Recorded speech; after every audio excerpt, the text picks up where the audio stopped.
নমস্কার বন্ধুরা, স্বাগত জানাই আপনাদের আমাদের এই নতুন ট্রাভেল ব্লগে। আজ আমরা বেরিয়েছি এক অসাধারণ অ্যাডভেঞ্চারে। সবুজে ঘেরা জয়পুর ফরেস্টের বুক চিরে বাইক ট্রিপ করব আমরা। চারপাশে পাখির ডাক, কাঁচা রাস্তার ধুলো আর প্রকৃতির কোলে একটু শান্তি খুঁজতে আমরা পৌঁছে গেছি বনশ্রী রিসর্টে। এবং এই ভিডিওতে আপনাদের দেখাবো জয়পুর ফরেস্টের মন কাড়া প্রাকৃতিক সৌন্দর্য, বনশ্রী রিসর্টের থাকার ব্যবস্থা, খাবার আর পরিবেশ এবং আশেপাশের জনপ্রিয় কয়েকটি সুন্দর জায়গা। তার মধ্যে বিষ্ণুপুরের সবকটি মন্দিরই থাকবে বন্ধুরা। চলুন তাহলে শুরু করা যাক আজকের ভিডিওটা। নমস্কার, আমি মনোজিৎ আর আপনারা দেখছেন বেঙ্গল ডায়েরিজ উইথ মনোজিৎ।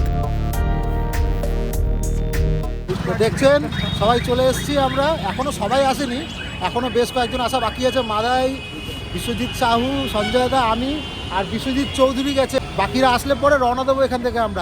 অভিজ্ঞতা চলে এসছে আমাদের সব রকম গিয়ার ফিয়ার পরে। আমাদের রঞ্জনটা চলে এসছে সকাল সকাল। এ সুমিতা সকাল সকাল সবাই রেডি। দক্ষিণেশ্বরে সবাই একজোট হয়ে বেরোতে বেরোতে 8টা বেজে গেল। আমাদের লক্ষ্য হবে এখন অহল্যাবাই হোলকার রোড। তার জন্য ডানকুনির মোড় থেকে বাদিকে ঘুরবো। ডানকুনি হাউজিং এর মোড়ে আমরা এখান থেকে বাদিকে যাব।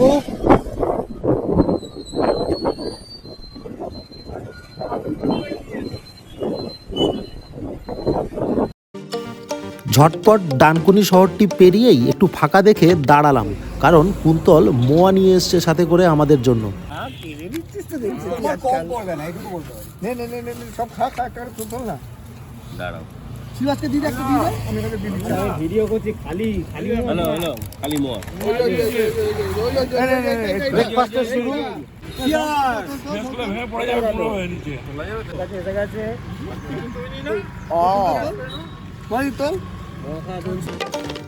সকালের দেরিটা মেকআপ দিতে হবে, তাই একবারে আরামবাগের কাছাকাছি গিয়েই দাঁড়ালাম আমরা।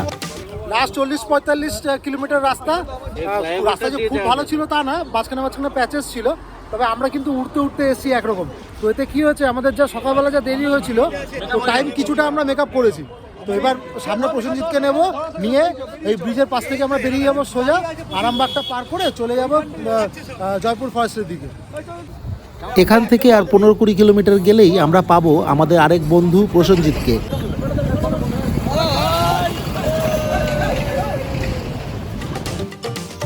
পথে আরেকবার দাঁড়াবো আমরা। প্রসেনজিৎকে নেওয়ার সময় ভাবছি ব্রেকফাস্টটাও সেরে ফেলতে হবে। আরামবাগ সিটিতে যানজট শুরু হয়ে গিয়েছে প্রায়। চলে এসছি আরামবাগে। এখান থেকে আমরা এই দিকে যাব, তারপর আবার কিছুটা গিয়ে বাদিকে ঘুরি।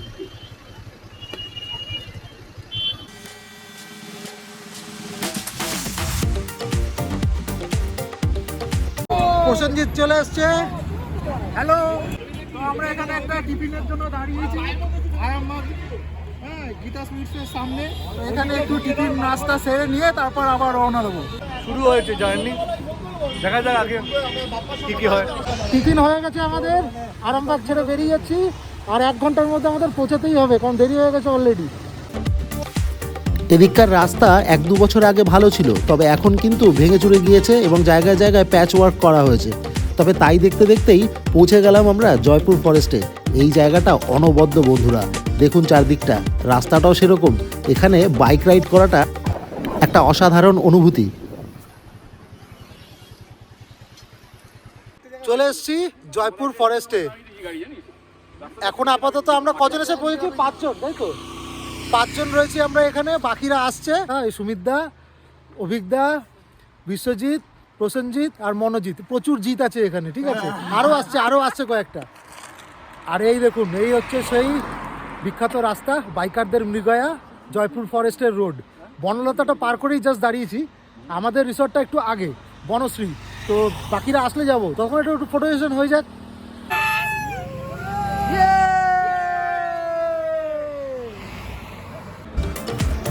যতক্ষণ না বাকিরা এসে পৌঁছচ্ছে ততক্ষণ আমরা এই জায়গাটিতে দাঁড়িয়ে আশেপাশের পরিবেশটিকে দারুণভাবে ফিল করলাম বন্ধুরা।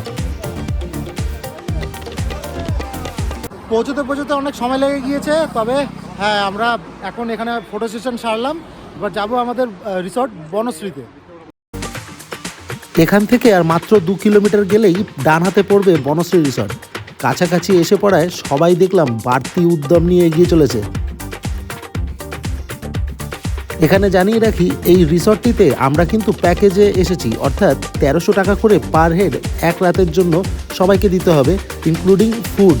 এমনকি সন্ধ্যায় স্ন্যাক্সের সাথে সাথে শালপাতা চিকেনও থাকবে বন্ধুরা। ফোন নাম্বারটি মেনশন করে রাখলাম, আপনাদের প্রয়োজন হলে যোগাযোগ করে কথা বলে নিতে পারেন। এখানে কিন্তু পিকনিকও করা হয়, অর্থাৎ পিকনিকের জন্য পার্টিরা আসে। উইকেন্ড হওয়াতে প্রচুর ট্যুরিস্ট অলরেডি এখানে এসে রয়েছেন, দেখতে পেলাম পৌঁছানো মাত্রই। আর এক দেখাতেই ভালো লাগলো জায়গাটি। রাস্তার একদম ধারে হলেও জঙ্গলের ভিতরে থাকার একটা ফিল আসবে আপনার। শেষমেশ চলে এসেছি আমাদের রিসর্ট বনশ্রীতে। দেখছেন পিছনটা, এই পুরোটা হচ্ছে বনশ্রী রিসর্ট। তবে আমরা মনে করছি এই দিকটাতে না কটেজগুলো রয়েছে লাইন দিয়ে, এই কটেজগুলো হয়তো আমরা পাবো। যে কয়টি কটেজ টাইপ রুম রয়েছে সব কটেই দেখলাম শিমুল, পলাশ এই জাতীয় ফুল বা গাছের নাম দিয়ে সুন্দরভাবে নামাঙ্কন করা আছে। আর চারিদিকটা এমন গাছগাছালিতে ভরা। এক একটি রুমে 3-4 জন করে থাকতে পারবেন, অর্থাৎ 3 জনের জন্য পারফেক্ট এক একটি রুম। আমরাও সেভাবেই ভাগ করে নিয়েছি। আমাদের ভাগ্যে পড়ল শিমুল নামের এই রুমটি। প্রয়োজনীয় সব কিছুই পাবেন রুমের মধ্যে, পয় পরিষ্কারও আছে, এসি, গিজার সবই পেয়ে যাবেন। রুমের কন্ডিশনও বেশ ভালো লাগলো। আমাদের রুমের ঠিক পাশেই দেখলাম এখানে একটি সুইস টেন্টও রয়েছে, আর এই টেন্টটিও কিন্তু বেশ ভালো। সব রকম সুযোগ সুবিধা এখানেও পেয়ে যাবেন। এদিকটাতে কিন্তু বসার জায়গা রয়েছে, সুন্দর বসার জায়গা রয়েছে। আর বনফায়ারটা করা হয় ওই পিছনের দিকটাতে, ওই দিকটাতে কিন্তু পিকনিক চলছে। মানে এখানে ছুটির দিনগুলোতে অনেকগুলো পার্টি আসে, পিকনিক করে একসাথে। তারা থাকতেও পারে, নাও থাকতে পারে এখানে।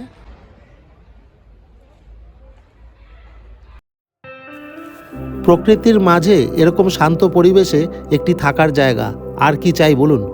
আমরা এখানটায় এসে এই যে সম্পূর্ণ জার্নিটা, তার ধকলটা একেবারে যেন ভুলেই গেলাম। এবার একটু ফ্রেশ হয়ে দুপুরে লাঞ্চ সেরে বেরিয়ে পড়তে হবে কাছেই 8 কিলোমিটার দূরে বিষ্ণুপুরের উদ্দেশ্যে। সেখানকার মন্দিরগুলো ঘুরতে হবে তো বন্ধুরা। আর সে সব কিছু সেরে ফেলতে হবে আমাদের বিকেল 5টার মধ্যেই। রেকর্ড করছো তাই তো? ঠিক আছে। অর্গানাইজার আর অর্গানাইজ করতে চাইছে না। আর করতে চাইছো না? হ্যাঁ, হেভি টেনশন। এই যে টাকা আমার কি চিন্তা হচ্ছিল, তো ফুল পেমেন্ট করে দিলাম তো। নাচতে বলি যদি আমাদের প্যাকেজের মধ্যে দুপুরের জন্য সবাই ফিশ মিল খাবো ঠিক করেছি, আর রাত্রে চিকেনের অপশান আছে। সন্ধেবেলা স্ন্যাক্সের সাথে সাথে শালপাতা চিকেন খাবো আমরা। আর এই পুরোটাই হবে আমাদের প্যাকেজের মধ্যেই। আমাদের লাঞ্চ মোটামুটি সবাই শুরু করে দিয়েছে প্রায়। দেখাচ্ছি এখানে বলে রাখি, দুপুরের লাঞ্চ নিয়ে কোনো কমপ্লেন নেই আমাদের। তবে বাকি খাবারগুলো রাত্রে এবং সন্ধ্যায় কোনোটি ভালো নয় বন্ধুরা। খাবার এখানে আপনাকে একটু হলেও নিরাশ করবে।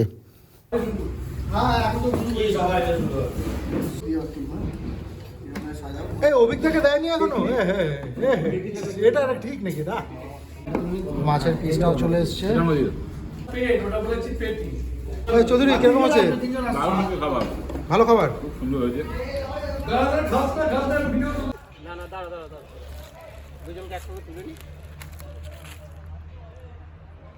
লাঞ্চ সেরে ফেলেছি আমরা, আর এখন আমরা নেমেছি এখানকার এই পুকুরটাতে। দেখছেন জল ফল কিছু নেই, বেশ কয়েকটা গাছ আছে পুরনো পুরনো। জায়গাটা বেশ সুন্দর। দিনের বেলায় জায়গাটি তো সুন্দরই, তবে সন্ধ্যার পর আলোকসজ্জায় জায়গাটি আরও ভালো লাগে বন্ধুরা। খাওয়া দাওয়া করে আমরা তৈরি, এবার আমরা বেরোবো এখানকার সাইট সিইংয়ের জন্য। চলুন ঘুরে আসি।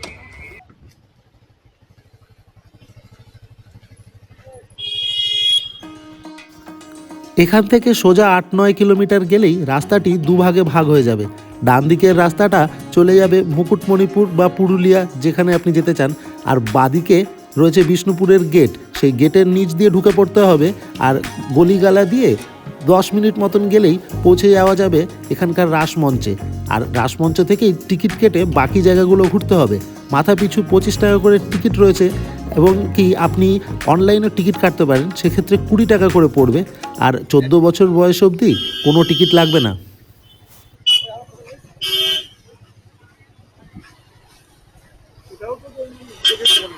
আগে পিছে লাগিয়ে দাও, আগে পিছে করে লাগিয়ে দাও। আজকে আমরা যে জায়গাগুলো ঘুরবো সেই জায়গাগুলো নিয়ে এর আগেই আমি বিস্তৃত বিবরণ দিয়ে ভিডিও বানিয়েছি। আমার চ্যানেলে সেই ভিডিওগুলো দেখতে পারেন, সেখানে এই জায়গাগুলোর ইতিহাস সম্বন্ধে সব ইনফরমেশন পাবেন বন্ধুরা। ডেসক্রিপশন থেকে লিংক নিয়ে সেই ভিডিওটা অবশ্যই দেখবেন। আমার পিছনে এখন রাসমঞ্চ, বিখ্যাত রাসমঞ্চ। এই জায়গাটাতে এই টিকিট কাউন্টারটা আছে, এখানে টিকিট কাউন্টারটা রয়েছে। অনলাইনে টিকিট বুকিং করলে 20 টাকা করে পার হেড অ্যাডাল্টদের জন্য, আর যদি অফলাইনে এখানে এসে টিকিট কাটেন কাউন্টার থেকে তাহলে 25 টাকা করে টিকিট পড়বে।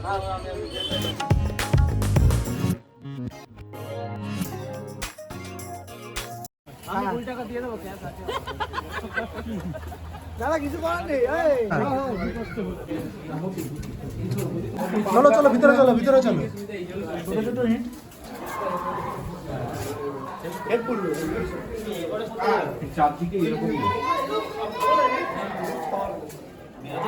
হ্যাঁ চলো চলো চলো চলো।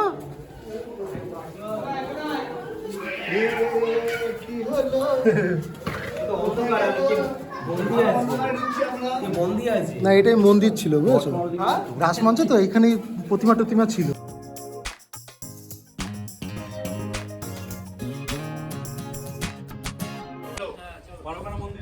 রাসমঞ্চের পিছনটায় রয়েছে আমরা, এদিকটা একটু ছাওয়া রয়েছে, আর বাকি কিন্তু চরম রোদ এখানে। বাঁকুড়াতে কিন্তু রোদের তেজটা বেশ ভালোই থাকে। তবে হ্যাঁ, দারুণ লাগছে জায়গাটা, খুব সুন্দরভাবে ওয়েল মেনটেন্ড। বর্তমানে আর্কিওলজিক্যাল সার্ভে দ্বারা জায়গাটা কন্ট্রোল করা হয়, তাই খুব ভালোভাবে জায়গাটাকে রক্ষণাবেক্ষণ করা হচ্ছে। এর সামনের রাস্তাটির উল্টো দিকের গলি দিয়েই কিছুটা গেলেই পাবো ছিন্নমস্তার মন্দির। সেই মন্দিরে পৌঁছে গেলাম আমরা। এখানে কিন্তু 1টা থেকে 3টে অবধি বন্ধ থাকে, মানে আপনি দেখতে পারবেন না। তবে আমরা 3টে 9-10 বাজে এখন, তো সেই হিসাবে আমাদের দেখতে পাওয়ার কথা। তবে এখানে ভিডিও করাই যাবে না, সেই জন্য দেখাতে পারবো না। তবে এই হচ্ছে মন্দির, আর ওখানে পর্দা দেওয়া আছে। আপনি চাইলে সঙ্গে একটি গাইডও নিতে পারেন। তবে আমার যেহেতু জায়গাটি ঘোরা রয়েছে, তাই পৌঁছে গেলাম পরবর্তী আকর্ষণ শ্যাম রায় মন্দিরে।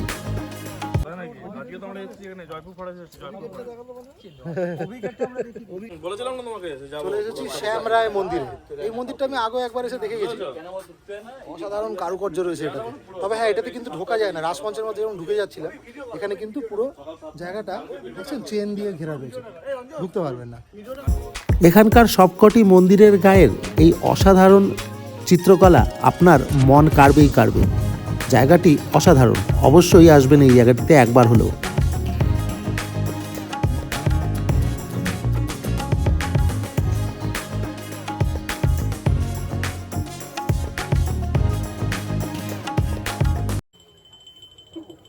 জুম করে তুলছে কি করে বলে, মানে রিসার্চ করবে, ও রিসার্চ করবে, রিসার্চ স্কলার। একটু দূরেই রয়েছে জোর বাংলো মন্দির।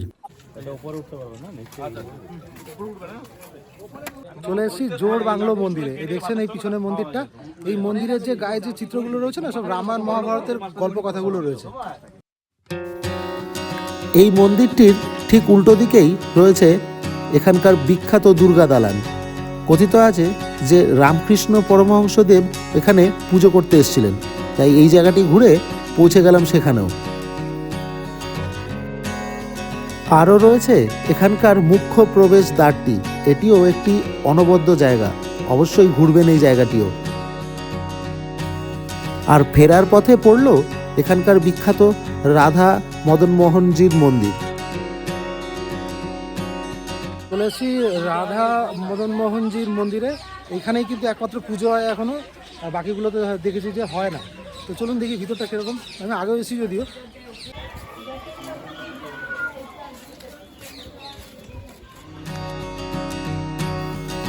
জানুয়ারি মাস, তাই বিকেলটা বড্ড ছোট, আলো অনেকটাই কমে এসেছে। সন্ধ্যের আগে আমাদের পৌঁছে যেতে হবে আমাদের রিসর্টে।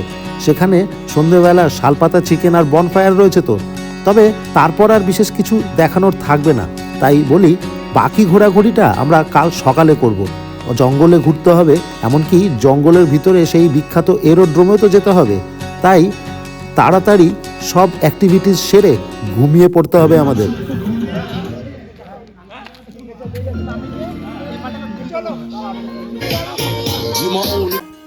পরের দিন সকালে সূর্যের দেখা মিলতেই বেরিয়ে পড়লাম আমরা, আর রিসর্টের উল্টো দিকের জঙ্গলের ভিতরের রাস্তা দিয়ে এগিয়ে চললাম।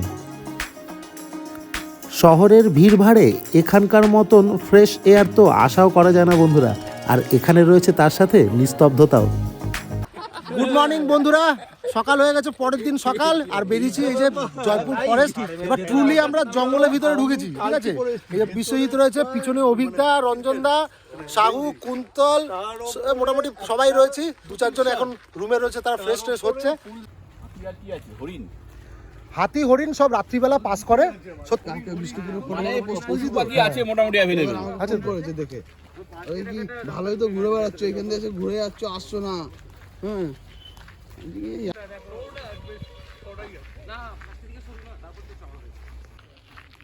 তুই আজকে জানলি এতদিন পরে? এখানে গিয়ে মুশকিলে পড়বে। কি পুকুর আছে ওখানে? কিচ্ছু মুশকিলে পড়বে না। খাল আছে না? ঢিপি আছে ঘুরতে হ্যাঁ, বনলতা দেখতে। এই ছোট ডিবি, আমি অনেক বড় দেখেছি ওইদিকে। বড় ছিল, এই যে সব ভাঙা। এই টাইমটাই এরকম পিঁপড়ের গর্ত এত বড় বড় হবে না। ওই যে ওটা কিন্তু ওই পিপটা ওই যে মাটি ঠেলে রেখেছে। আরে পিঁপড়ে টিপি না, এটা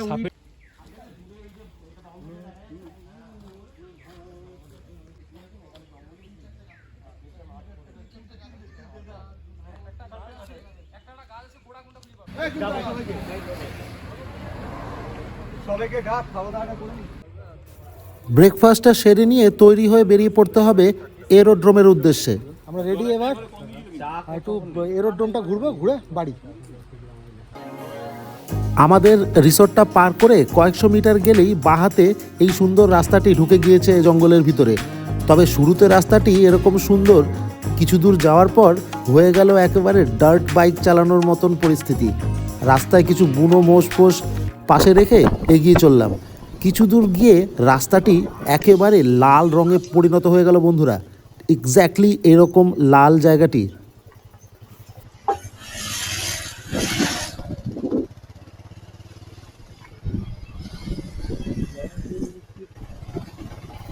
পিকনিকের সিজন, তাই এই জঙ্গলে জায়গায় জায়গায় কিন্তু প্রচুর পিকনিক হচ্ছে। এমনকি আমাদের সামনে যে গাড়িটি দেখলেন, এই গাড়িটিও কিন্তু যাচ্ছে ওই এরোড্রোমেই। আর এরোড্রোমটি পিকনিক করার বেস্ট জায়গা। যাওয়ার পথে আমরাও অনেকগুলো পিকনিক পার্টিকে দেখলাম এদিক ওদিকে গাড়ি দাঁড় করিয়ে পিকনিক করছে। এই জঙ্গলের মধ্যেও কিছু দূর যাওয়ার পর পর আপনি পাবেন ছোট ছোট গ্রাম, সেখানকার অধিবাসীদেরও দেখতে পাবেন। মাঝে মধ্যে 2-1টা দোকানপাটও নজরে পড়তে পারে, তবে তারপর আবার শুরু হয়ে যাবে ঘন বন। 6-7 কিলোমিটার মতন ভিতরে যেতে হলো আমাদের, তারপর পৌঁছে গেলাম এরকম একটি স্পটে। তবে বুঝলাম এটা প্রধান এরোড্রোমটি নয়, সেটি আর একটু এগিয়ে, তাই আবার এগিয়ে চললাম সেই দিকে। অর্থাৎ সব মিলিয়ে 6-7 কিলোমিটার রাস্তা আপনাকে যেতে হবে এরোড্রোমের প্রধান জায়গাটিতে পৌঁছানোর জন্য। আর পথে আমাদের মতন আরও অনেক বাইকারদের আপনি দেখতে পারবেন। সবাই এখানে বাইক নিয়েই আসতে পছন্দ করেন, কারণ জঙ্গলের ভিতরে ম্যানুভার করাটা খুব ইজি হয়ে যায়। আর শেষমেশ পৌঁছে গেলাম সেই বিখ্যাত জায়গায়। এখানে আমি আগেও এসেছি, তবে তখন সম্পূর্ণ ফাঁকা ছিল। এখন পিকনিকের সিজন, তাই প্রচুর পিকনিক পার্টি রয়েছে। এদিক ওদিকে গাড়ি দাঁড় করিয়ে তারা সুন্দরভাবে রান্নাবান্না করছে, খেলাধুলো করছে আর এনজয় করছে। আমরাও তাদের সাথে মেতে উঠলাম এখানে পৌঁছে।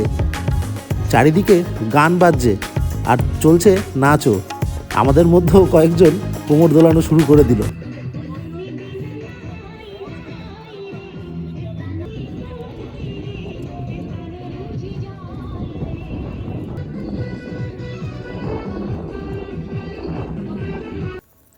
এখান থেকে আমরা আবার রওনা দেব কলকাতার দিকে। আমাদের ছুটি শেষ। কেমন লাগলো এই ভিডিওটি আপনাদের অবশ্যই জানাবেন। ভালো লাগলে অবশ্যই লাইক, শেয়ার এবং সাবস্ক্রাইব করুন, যাতে ভবিষ্যতে আরও ভালো ভালো ভিডিও আপনাদের উপহার দিতে পারি।